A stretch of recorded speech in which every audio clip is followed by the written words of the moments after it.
Hello everybody, welcome back. Today it's Kingpin Inclination. So the B7's come out and that's why we're going to talk about it. The B7 has these funky looking front hubs which kind of got everybody talking when it first came out. And as you can see, they've kind of got an angle to them. They're not straight anymore. The top screw and the bottom screw don't line up. And this is to give the front hubs some Kingpin inclination. Now, this has kind of been seen in 8th scale and, you know, quite a few other classes in RC, and it is something which is used in the industry, but it's never really been seen on 10th scale before. So why have we got it now? Well, that's what we're going to go through in this video. I'm kind of going to go through what Kingpin inclination actually is, what it sort of affects on the car, and then how it feels on the track to drive as well.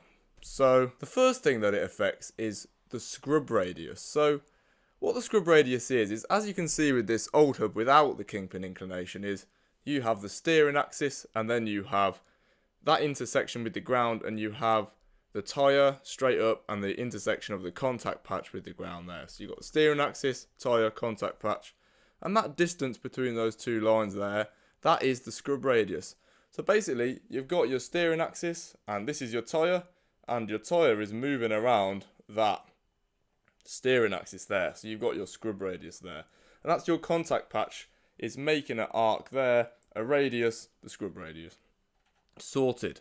So what does the Kingpin inclination do? Well, if you look at this diagram, you can see that the scrub radius is a lot smaller because the intersection with the ground of the steering axis is much closer to the tyre.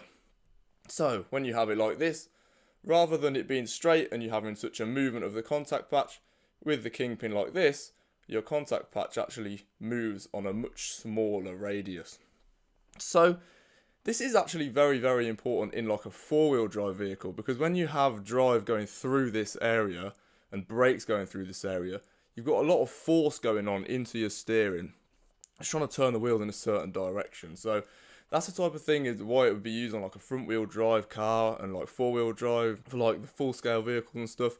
But it will have an effect on the two-wheel drive as well. Obviously, your contact patch is further back on the outside because it's not moved forward as much. On the inside, it's further forward. So obviously that scrub radius is still going to have a big effect on the position of the tyres, the load of the tyres, and can kind of perhaps affect the sort of caster jacking and things like that as well. Now, what else happens? Well, another thing that happens with Kingpin inclination is the hub actually kind of moves downwards as you turn in either direction slightly more. So what you kind of get is, because you have a point at the top and a point at the bottom and your wheel is in the middle, it actually kind of falls downwards slightly as you turn.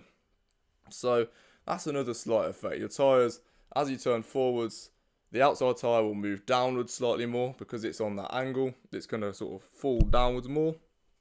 And the inside tyre, as you move backwards, is going to also flop more downwards. So this probably isn't a very big distance that it actually moves, but it is a little difference there. So the tyres will kind of move more towards the track slightly as you turn, which will have an effect. And again, in full scale cars, this is used as like a self-aligning thing. So what this means is that as you turn in a full scale car, it's trying to lift the car. So it's obviously trying to self-align itself to turn it back straight. So that's another type of thing it will do. It will perhaps add a little bit more stability in that sense. What else does Kingpin inclination affect? Well, the camber as you turn. So the more Kingpin inclination you have, the more that your outside tyre won't go into as much camber as you turn, and your inside tyre will go into more camber.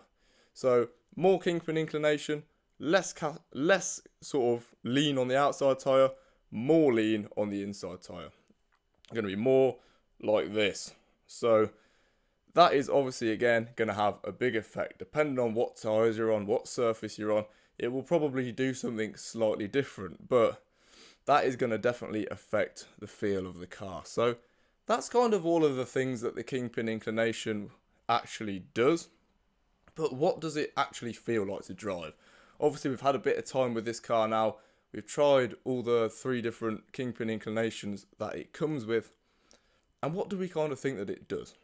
Well, I would say in simple terms, it basically just feels like you can position where your steering is in the corner.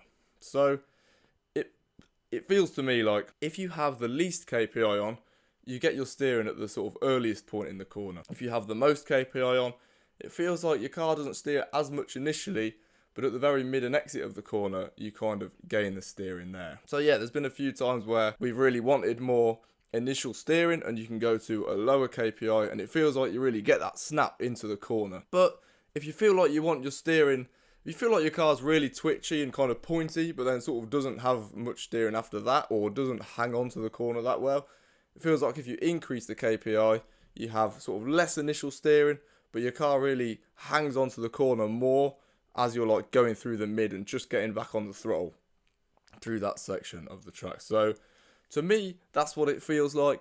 Hopefully you've enjoyed the video, and yeah, we'll see you in the next one.